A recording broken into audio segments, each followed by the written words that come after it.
আসসালামু আলাইকুম ভিউয়ার্স। আজকে আপনাদেরকে দেখাবো মানিকগঞ্জ সাটুরিয়া উপজেলার বালিয়াটি জমিদার বাড়ি। এই সুন্দর প্রাকৃতিক ও মনোরম পরিবেশ দিয়ে ঘেরা এই জমিদার বাড়িটির নির্মাতা গোবিন্দ রাম সাহা। 588 একর জমির উপর নির্মিত এই জমিদার বাড়িটি 19 শতকের দিকে নির্মিত হয়েছিল।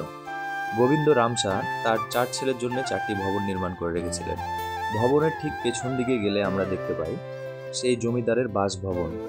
বর্তমানে এই জমিদারের বংশের কোনো লোকই বাংলাদেশে অবস্থান করেন।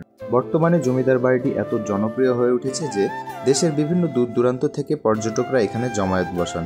জমিদার বাড়ির ঠিক পেছন দিকে গেলে আমরা দেখতে পাই 6 ঘাট বিশিষ্ট একটি পুকুর। বর্তমানে এই জমিদার বাড়িটি সরকার দ্বারা পরিচালিত হচ্ছে।